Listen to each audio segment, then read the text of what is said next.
damai sejahtera daripada Allah Bapa yang melampaui segala akal pikiran manusia. Itulah yang memelihara hati dan pikiran saudara-saudara sekalian.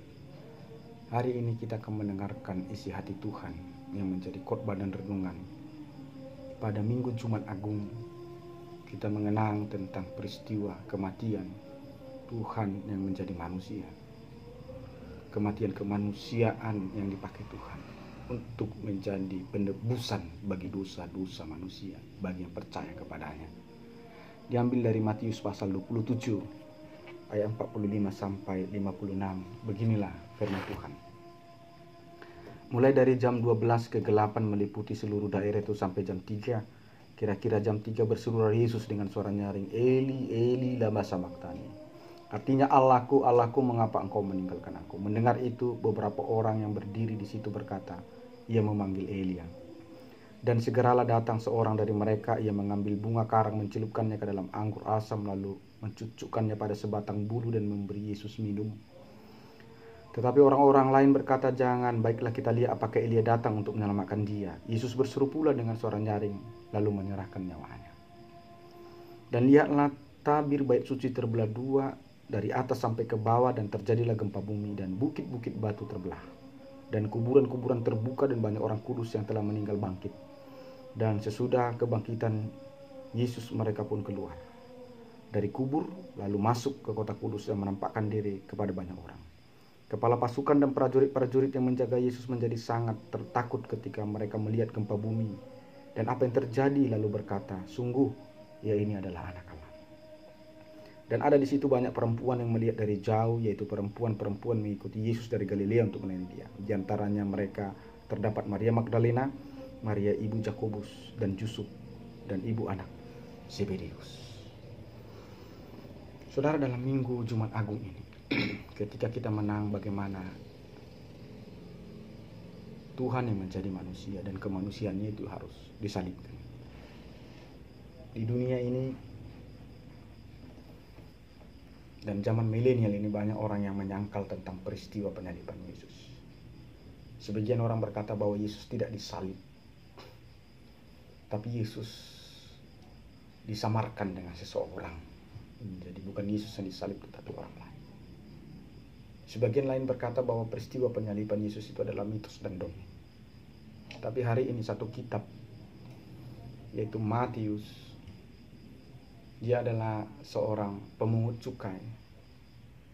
Dari seorang pemungut cukai yang dipanggil Yesus menjadi murid-muridnya. Ia adalah saksi mata langsung karena ia hidup sejaman dengan Yesus. Dan dia menuliskan Injil ini dan sampai kepada kita generasi Kristen sampai saat ini, Kristen milenial. Saudara, jika ini sebuah mitos, maka tidak ada mitos yang memiliki saksi.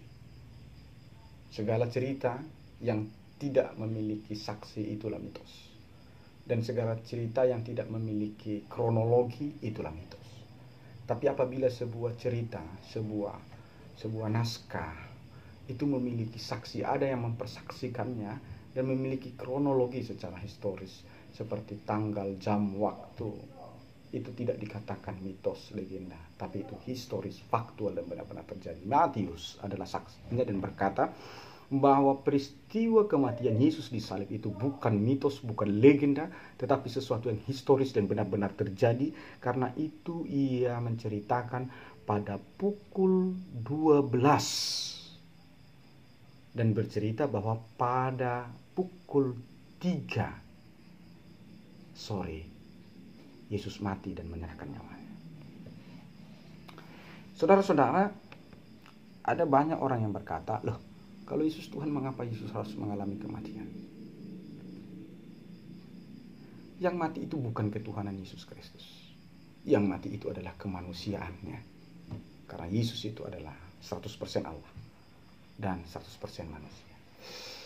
Saudara-saudara yang saya kasih dalam Kristus Yesus Tuhan kita, kita harus merenung dengan seksama mengenai peristiwa kematian Yesus. Ada hal yang dalam yang harus kita selami dari perikop ini. Yang pertama, sebelum Yesus menyerahkan nyawanya ke tangan ketuhanannya atau ke tangan Allah, ada satu peristiwa yang terjadi, yaitu gempa bumi dan kegelapan meliputi seluruh dunia. Kalau kita baca dalam kitab akhir zaman, kitab apokaliptik seperti kitab Wahyu atau kitab-kitab lain, bahwa dengan cara yang sama dia akan datang kedua kali. Salah satunya tanda akhir zaman adalah gempa bumi. Apa yang diambil dari kata gempa bumi ini? Artinya kekudusan Allah ketika hadir di tengah-tengah dunia ini, maka dunia ini akan tergoncang, tidak tahan.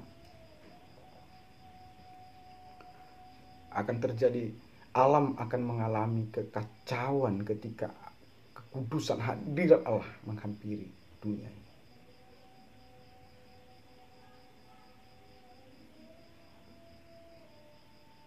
Kita harus menjadi sesuatu yang berbeda dari dunia ini. Kita memerlukan Yesus agar hadirat Allah itu tidak mengguncang kita dan membuat kita dalam kegelapan. Karena tidak ada gelap yang mampu bertahan dengan terang. Di dalam Yesus maka hadirat Allah akan menjadi terang, menjadi kesembuhan. Tapi di luar dari Yesus, hadirat Allah itu akan mengguncang kita. Dan membuat kita menjadi gelap, tidak mampu menerima. Saudara-saudara yang saya kasih dalam Kristus Yesus, jelas dikatakan jam 12. Artinya dia melihatnya dengan kacamatanya. Karena itu yang berkata jam sekian.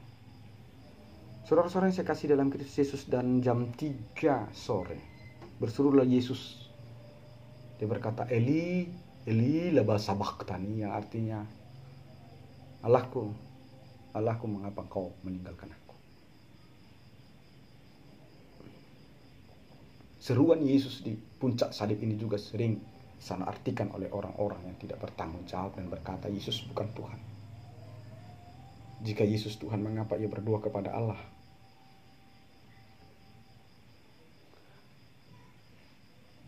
Kata Eli, Eli lama sabachthani, itu adalah kemanusiaannya berseru kepada ketuhanannya.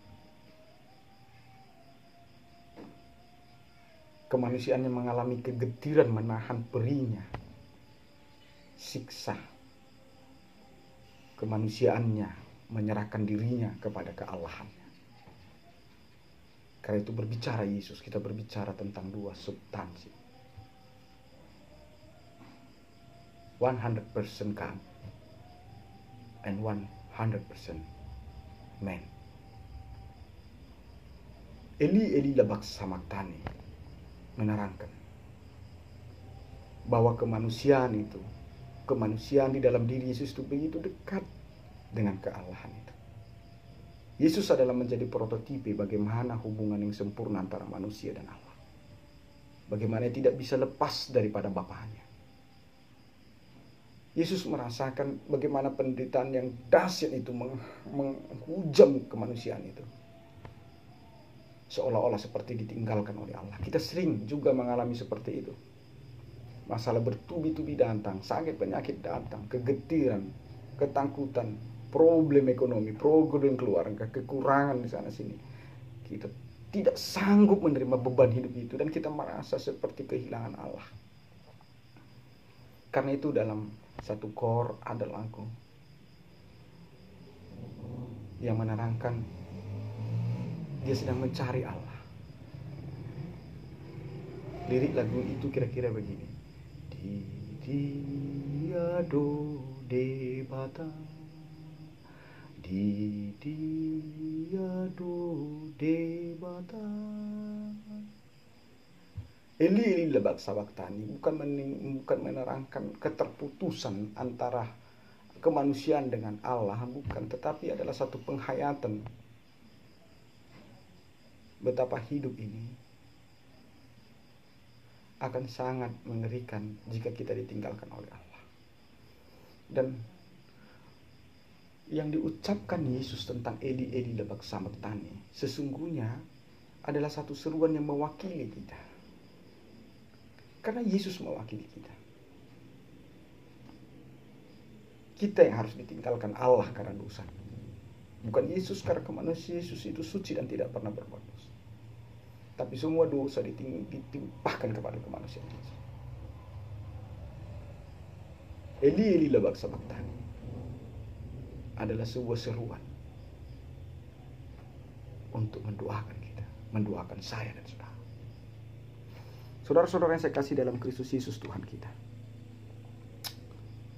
Pada awalnya orang-orang banyak itu mengejek, angguk-angguk, Eli Eli lama sabachthani. Jeritan Eli Eli lama sabachthani. Mereka menghujat Yesus dan berkata, lihat dia memanggil Allahnya, siapa tahu Elia datang membantunya. Mulai dari panasnya matahari jam 12 sampai mulai redup sore jam 3. Kehausan menyerang Yesus. Tapi apa yang dilakukan oleh orang-orang ini? Orang-orang ini mengambil tuak yang asam atau air yang asam. Mereka atau anggur yang asam. Mereka mencelupkannya kepada sebatang bambu. Lalu mengambil bunga karang dan mengikatkan pada ujung bambu itu, lalu dicelupkan anggur asam itu atau tuak asam itu. Lalu mereka cucurkan, mereka dudukkan kepada Yesus untuk diminum. Saudara coba renungkan pernyataan ini. Yesus adalah air kehidupan. Dan karena menanggung dosa kita, dia sedang haus. Apa yang akan kau berikan untuk menyembuhkan dahaga Yesus itu? Apakah hidupmu yang hasam seperti yang dilakukan oleh orang Farisi Yahudi, atau hidupmu yang bersih dan jernih?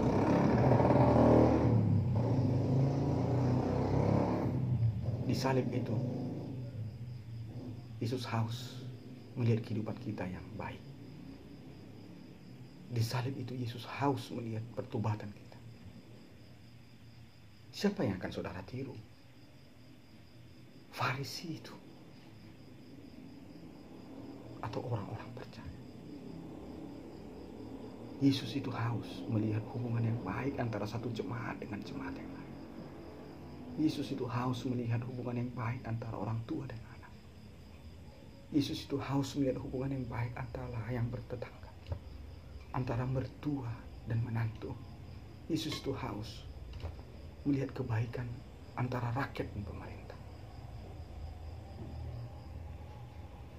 Jangan berikan lagi hidupmu yang asam untuk menyembuhkan dahaga Yesus Tuhan dan Juru Selamatmu. Tapi berikanlah hidupmu yang jernih untuk menyembuhkan dahaganya, karena ia haus pada pola hidup kita yang baik dan benar. Saudara-saudara yang saya kasih dalam Kristus Yesus, pada pukul 3 sore dikatakan Yesus mati. Ia menyerahkan nyawanya. Kita harus belajar dari kemanusiaan Yesus ini. Kemanusiaan kita harus belajar dari kemanusiaan Yesus ini. Saya mau katakan kepada saudara, ada miliaran manusia dan sudah ada berpuluh juta manusia yang mati dan meregang nyawa di dunia ini. Apakah mereka semua berakhir dengan cara menyerahkan nyawanya kepada Tuhan? Tidak. Ada banyak manusia yang mati tanpa sempat menyerahkan nyawanya kepada Tuhan. Kenapa? Karena dia sejak awal tidak membiasakan dirinya berhubungan yang baik dengan Tuhan, dan setiap manusia mati membawa kebiasaan. Tapi kemanusiaan Yesus, mulai dari dia lahir ke dunia ini, kemanusiaannya itu selalu membiasakan dirinya mempunyai hubungan yang baik dengan Allah. Coba tanya, bagaimana jika kematian menjemput hidup? Apakah kemanusiaanmu sama seperti kemanusiaan Yesus sempat menyerahkan nyawanya ke tangan Tuhan? Betapa indahnya hidup ini ketika maut menjemput kita. Kita mati sambil melipatkan tangan dan berkata, Tuhan, ke dalam tanganmu kuserahkan nyawaku. Lalu kita menutup mata dan meninggalkan dunia. Luar biasa indahnya. Tapi itu tidak akan mungkin terjadi kepada kita kalau kita tidak membiasakan sejak dini hidup. Karena itu biasakanlah berdoa. Biasakanlah bergaul dengan Allah. Karena kebiasaanmu itu akan menentukan bagaimana akhirnya. Saudara-saudara, dikatakan juga kematian Yesus itu membuat tabir bait Allah itu terbelah dua dari atas sampai ke bawah. Tabir bait Allah yang di Yerusalem. Saudara, dalam budaya orang Yahudi, bait Allah itu memiliki hiri-hiri atau semacam pemisah antara lelaki dan perempuan dalam menyembah Allah. Ada sekat di sana, ada struktur di sana, ada statuta di sana, ada kasta di sana. Tetapi kematian Yesus meruntuhkan perbedaan itu. meruntuhkan perbedaan jenis kelamin yang ada di antara kita, meruntuhkan perbedaan status sosial yang ada di antara kita, meruntuhkan perbedaan ekonomi yang ada pada kita. Kematian Yesus itu membuat perbedaan itu menjadi tidak berarti. Kematian Yesus itu membuat aku dan engkau adalah sama di hadapan Allah. Tidak peduli apa margamu, tidak peduli apa pekerjaanmu, tidak peduli apa jabatanmu, tidak peduli apa sukumu, apa bangsa, bahasamu. Kematian Yesus itu membuat aku dan saudara dari semua perbedaan yang ada dalam keduniaan kita menjadi tidak berguna. Jika hidupmu masih hidup dalam stereotip, pelabelan-pelabelan, dan engkau hidup dalam pengelompokan-pengelompokan, ini tidak levelku, ini tidak levelku, ini tidak levelku, kau hidup dalam levelmu, berarti engkau belum ikut mati bersama Yesus. Berarti dosa-dosamu belum mati bersama kematian Yesus. Tapi jika engkau memandang semua orang adalah sama seperti dirimu, itulah tandanya bahwa hidupmu telah ikut mati bersama Yesus. Dosamu telah ikut mati bersama Yesus. Saudara-saudara yang saya kasih dalam Kristus Yesus Tuhan kita, dampak pada kematian Yesus juga membuat kubur-kubur orang suci itu terbelah. Lalu ketika dikatakan di sini, dan sesudah kebangkitan Yesus mereka pun keluar dari kubur itu. Saudara, apa yang menarik yang mau dikatakan teks ini? Kematian Yesus membuat kubur-kubur orang-orang suci, orang-orang percaya terbelah dan mereka bangkit pada kebangkitan Yesus. Itu menerangkan bahwa sebelum Yesus datang ke dunia ini dan sebelum dia disalibkan menyelesaikan tugasnya, maka mereka masih ditawan oleh maut. Tapi kematian Yesus mengambil kuasa maut itu dari alam kubur itu menjadi ke dalam kuasa tangannya, tangan Allah. Maka kebangkitan terjadi kepada orang-orang kudus. Ada banyak orang-orang sebelum kedatangan Yesus yang setia menantikannya. Ada banyak orang yang sudah mati tetapi setia menantikan kegenapan daripada nubuat tentang kedatangan Mesias. Dan ketika Yesus menggenapinya, mereka yang pertama sekali bangkit. Jika orang-orang percaya ini bangkit sebelum Yesus datang, dan mereka bangkit dan menerima upahnya, apalagi kita, orang-orang yang hidup setelah Yesus menggenapinya.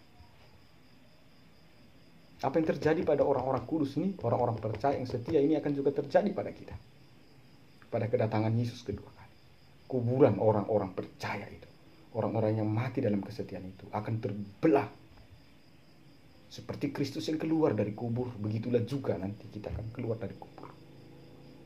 Dan seperti Kristus yang naik ke surga dengan awan-awan, kitab suci mengatakan demikian juga kita nanti.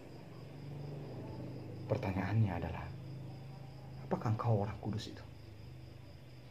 Apakah engkau orang yang setia itu? Jawab sendiri dalam hidupmu dan renungkan sendiri dalam hidupmu. Tapi berbahagialah engkau jika engkau adalah orang kudus itu. Jika engkau orang yang setia dan yang percaya itu. Kebangkitan, kenaikan, dan tahta ke surga sedang menanti engkau. Saudara-saudara yang saya kasih dalam Kristus Yesus Tuhan kita. Pada mulanya para prajurit ini adalah orang-orang yang ikut mengolok-olok Yesus. Mereka mengolok-olok Yesus ketika disalibkan. Mereka mengolok-olok Yesus ketika Yesus berteriak, Eli, Eli, lama sabachthani. Tapi ketika mereka melihat semua peristiwa itu, mereka ketakutan. Ketakutan setengah mati. Dan akhirnya mereka mengaku. Memukul dadanya, menyesal atas segala perbuatannya dan berkata, sungguh, orang ini adalah anak Allah. The Son of God. Saudara-saudara yang saya kasih dalam Kristus Yesus Tuhan kita. Di dalam dunia pelayanan kita.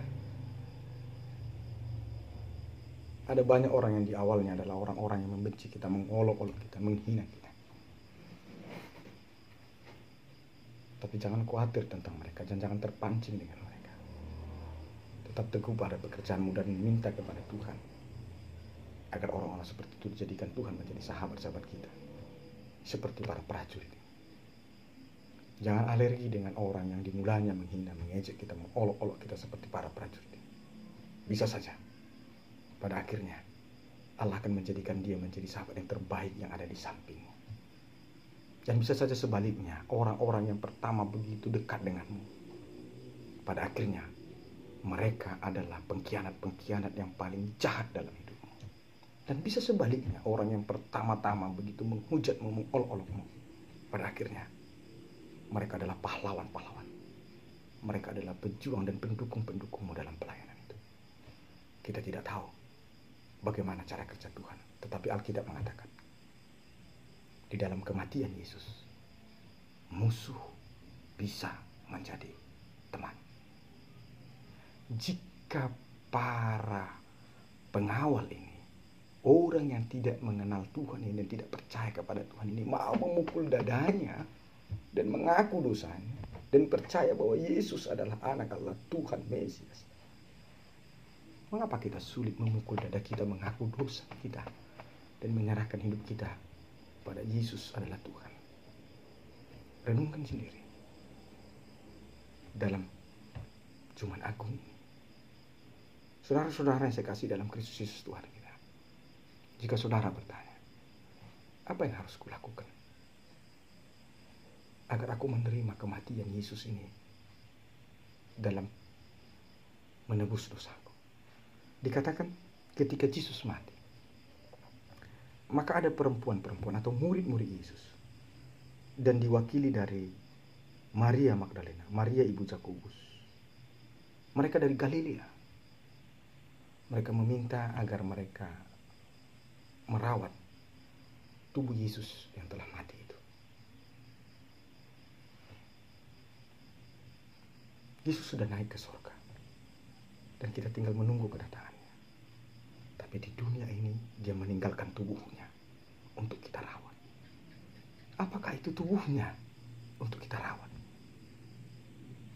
Itu adalah gerejanya. Itu adalah persekutuannya. Kahal Yahweh, Kuriakan, Eklesia. Rawatlah gereja Tuhan. Karena gereja Tuhan adalah tubuhnya. Rawatlah. Perhatikan apa yang kurang dalam gereja Tuhan. Berikan apa yang perlu bagi gereja Tuhan. Itulah caramu menyambut kematian Yesus. Yesus telah naik ke surga, tapi dia meninggalkan tubuhnya di tengah-tengah dunia ini untuk kita rawat. Itu gerejanya. Maukah aku dan saudara menjadi Maria Magdalena, menjadi murid-murid Yesus yang merawat gerejanya sampai dia datang kedua kali untuk membawa gerejanya, membawa tubuhnya?